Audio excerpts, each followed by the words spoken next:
love it.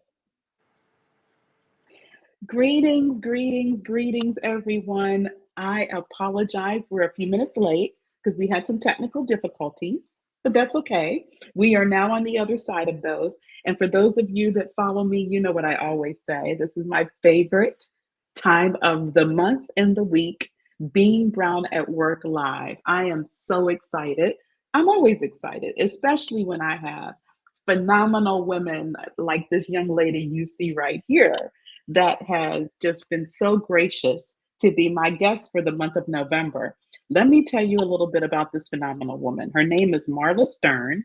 She's a program and product management leader with over 13 years of experience in the automotive industry.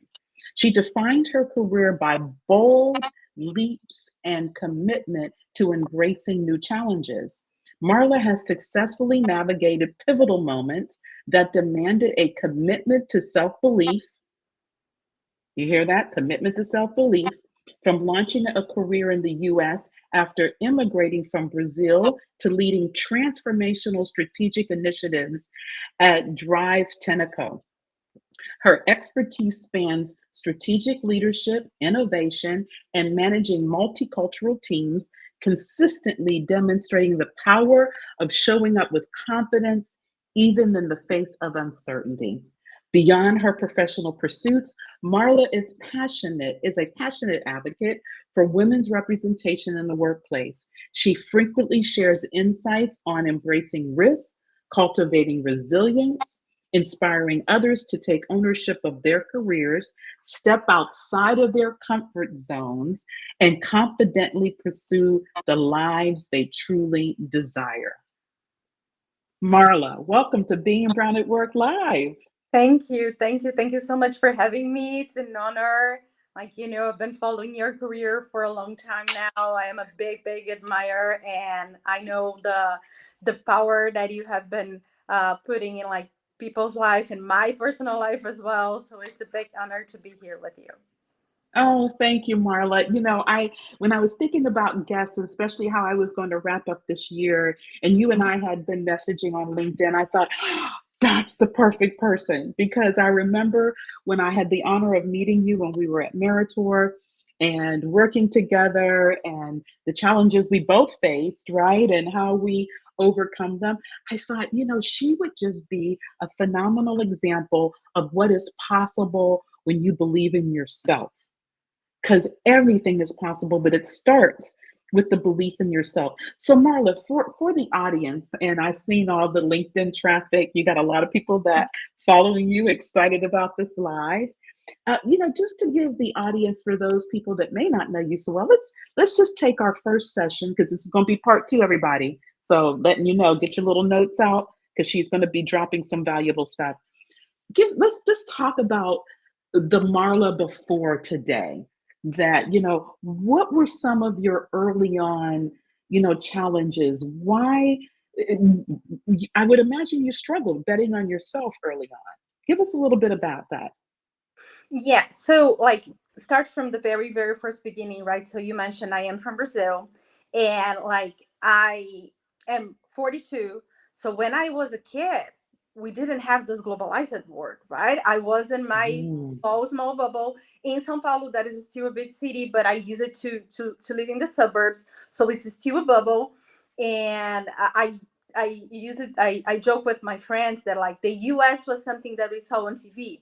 We had a guy that was on Ah. every Sunday, and he would come to the US and go to Disney World and go to New York, and that would be our just us looking at the TV on Sunday and seeing that place very far away.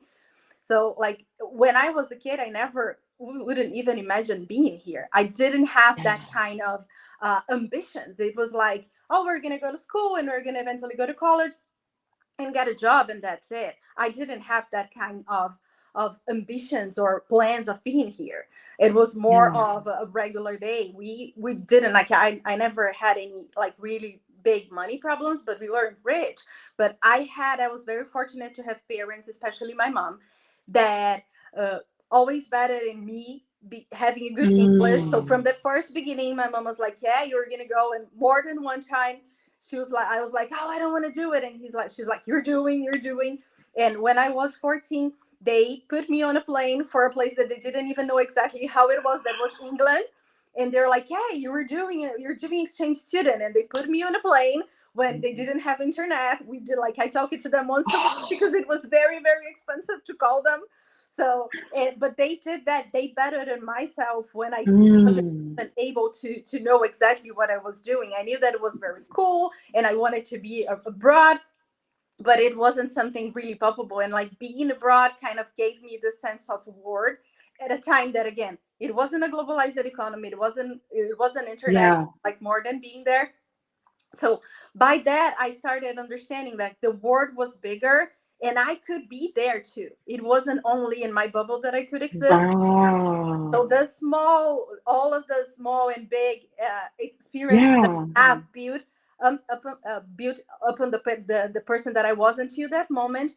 And then I went to college, and I had, again, I am a very, very fortunate person. Like I know that I have my place and my credit for everything that I did sure. for me, but like God is very good with me. And then I met a couple friends that moved to the US, and I was like, wow, that Mm, is the thing. I want to do that thing. And then I spent here when I was I want to say 20. No, I wasn't 20 yet. No, 25, 23, 25. I spent 6 months in the US. I was studying English and working, and that was when I came, and I was like, yeah, like this is good. This is a different yes, country. And then again, that 6 months that I stayed here all by myself, like I was already an adult at the time, but I was all by myself, and yes. gave me the confidence of saying, yeah, I can make it alone in another country. So all of And that small things brought up that to me. yeah, and Marla, I often say, and I know you've heard this before in our mentor mentee conversations that we used to have, and just general conversations, who you are personally is who you are professionally, right? And the Mhm. fact that your mother, your parents instilled that in you early on is what helped continue to build your confidence and prepare you for after college, right? I mean, it's Mhm. phenomenal that they did that. Although you didn't want to go to London, good thing that they did that, right? Absolutely. But let me ask you this though, Marla. I mean, that's awesome, and you're right. You're fortunate, which is great. And I truly, I heard you mention God and everything. So I know you believe in that and the protection of your faith. But let me ask you this though. So you take that Marla that went to London, and you take that Marla that said, "Oh, some of my college friends went to the U.S. Okay, that's possible," and did it for 6 months. But let's kind of creep into now into the working life and the industry. And then when you come in as a brown woman, a Brazilian woman, into an industry that doesn't quite look like you, Mhm. right? So share some of those challenges that you may have had early on that might have had you thinking a little twice about how confident you should be. Any experiences you want to share with the audience? So I'm gonna go just a little bit, like I'm gonna go to college because like I have a Okay. bachelor in mechanical engineering. So I was So am I. maybe Yes, the we have one that in common. person, Yes. or maybe the two of the women in the room when I was back in college. And I remember vividly, I think it was maybe Ah, my first or second month in college, that I had I had problems. We had at the time we had like drawing lessons. Like I yeah. don't think they do Yes. that anymore, but we Yeah. had like, and I had a Right. lot of difficulties. I was never a good person with anything like manual. And I remember him looking at me and saying like, see, that's why women shouldn't be here. You guys don't know how. Wow. And I just looked at it. Whoa. I was like, and just kept going because but I was again. I think all everything that I told you, like, just built in me, like, they're like, this poor man. I don't care about things about me. Like, I'm gonna be here and I'm gonna keep being here, and that's what matters. And then I Good did for that, you. and then when I came to the US, and we ended up coming to the US because my ex husband, the father of my kids, got transferred, and I was here trying to like be okay and be with the kids. And I remember thinking like at sometimes like, how am I gonna make it again? Because like another funny thing is that like in Brazil I am perceived white, and here I am Latina. So that was another way of looking at stuff and saying, oh my God, like Yeah. how that is going to go. But then again, we're going to go a little bit with the luck or with the fortunate. I had friends that gave me a referral in a company, and I started like as an intern at a little bit, and that was, I think, the first big challenge of my career in the US, because I started as an intern, and at the time made a lot of sense for me, because Uh-huh. I had to get the kids situated, and I was out of the workforce for some time because of the move that we made here. Sure. And the guy, and I remember my boss at the time telling me like, hey, we want to give you this, and as soon as you're on your feet, then you can come full time. And like, I am very fast learner, I don't have any Yes. problem Oh, with I that. know. i I i, know. I Yeah. learned very fast. So like in a month or so, I told him, I was like, great, like I think I am on my feet, I want to be full time. And he's like, oh, but we don't have any positions full time here. And I was like, that's not what we talking about, right? Like, you Right. told me that this was about me getting situated. I am situated.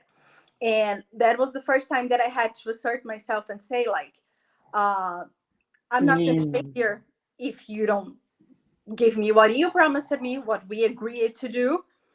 And I work it even harder, and made my work show it for me. Yeah. And that was like the first thing that happened in the US for me, that I was like, wow, I am gonna have to fight for every single thing. And I was like, yeah, I will, and that's what we're gonna do.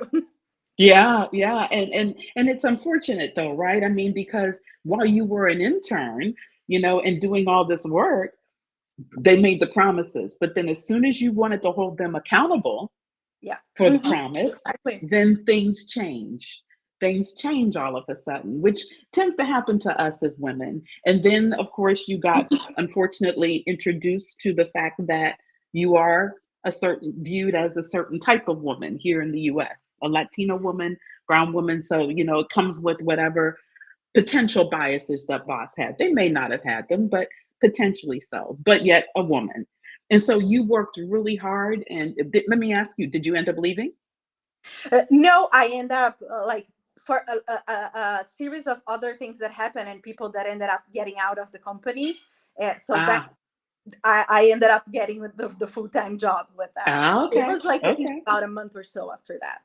Oh, okay. Well, not bad at all because you stuck to your guns. You were determined, and you made it happen for yourself.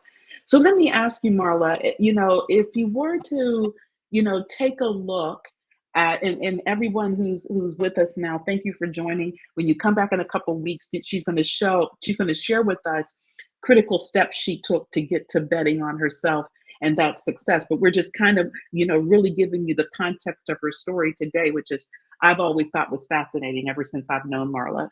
And what I love is her tenacity. You can get it from her conversation here. I absolutely love it.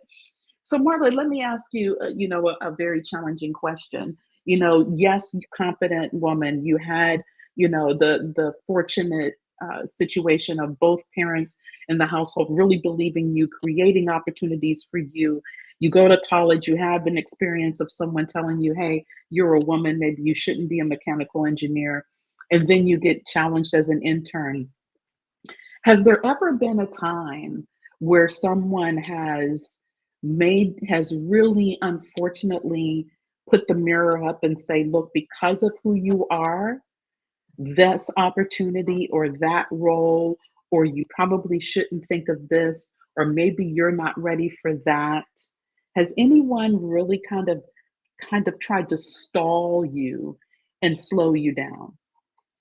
Yeah, I had not long ago, in one of the companies that I was, because like one thing that I've been doing throughout my career in the especially after I came to in the US, because I have a little bit more stability of being here, right, is try to climb the ladder, right? Like I Yes. like it's I understand that there are people that are okay with being like, I don't know, either a manager or being an individual contributor. That's not what I want to do. I want to have like more responsibilities and move the needle more. And I always wanted to do that. Yes. That's something that I have shared with every manager or boss that I've had in my life. And I had like a boss that when I talked it to, like, he wasn't very committed. And I think that that's a Mm. problem, but it's, I think, in my opinion, is is less of a problem for people that are really stalling you instead of that. And like with more than 10 years of program management under my wing, I had to hear that I didn't understand the basics of program management. Therefore, I Oh, was not eligible for a promotion. oh, after 10 years of doing the role. Exactly. No, like I've been working with program management since before I went out of college. I did co-ops, and I had a full-time job before college as well as program management. And after coming to the US, and I did it, and I had to hear that my flaw was that I didn't understand the basics of program management. Didn't even have the best. It's interesting how some people can really form their mouths to say stuff like that, right? For someone like yourself, not having the basics. And so that really tends to make you wonder, okay, what am I really dealing with here? And so when that happened to you, Marla, what did you feel inside, and how did you deal with that particular situation? Because I would imagine, I know for a lot of my audience that follows me, and I know I've had it in my career as well. It can really kind of set you back, especially like you said earlier, you work very hard. You got clearly number of years experience. You've I'm sure have shown work product that was very solid. And then to have someone, and not just solid, but probably better than your counterparts in some cases. And then to have someone tell you you don't even know the basics. I mean, how did that feel? That it felt at the time, it felt very unfair, but I do need to confess that at some point you get on that, um, it's not really imposter syndrome, but it's that thing about like, maybe he's right, maybe I'm doing all of this Yeah. wrong. And but then again, like, I one thing that I have been working a lot since I was in college, and especially here in the US, is building my network, and either a Oh, professional network and my personal network. And that started very heavily when I went to Meritor. So I had you, and we had a bunch of other great people that helped me. And I really like a book from a lady that is called Glennon Doyle. I don't know if you know her. And one of the says of the book that really resonated with me is that, like, uh, uh, a strong woman is good enough. She holds a mirror so you can see yourself. Like, the strong women in your life holds a mirror so you can see yourself really are. mm, And that, like, in terms of my wow. professional network and my personal network at that time made a huge difference, because I Oh, had like this, it's sanity checks. I had the sanity checks with these people that knew yes, me, that knew my work, that had worked with me, yes, like inside and outside the organization that I was at the time. And I was like, hey, I heard this. What do you think? And everybody was like, yeah, no, no. And so that helped yes, me a lot, because you hear a person that is like a executive leader in your company saying something for that to you. So at some point, and it wasn't once, it was a series of no, no, no.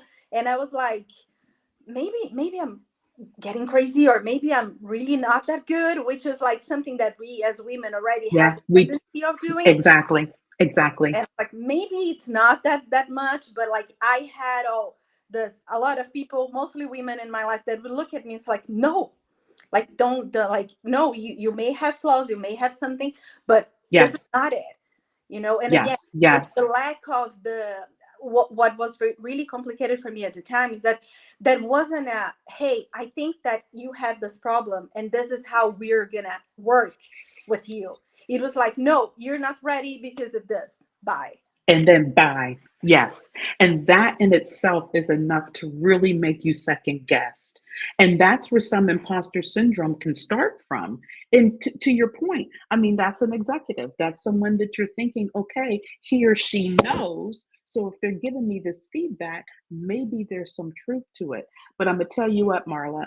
And as we wrap this session for this particular part one, because you guys want to come back part two, what you just said is so powerful. And I think not I think, I believe that we as women sometimes don't put enough value in having that kind of network, first of all, and then allowing people to tell you what you need to hear versus maybe what you want to hear. Right?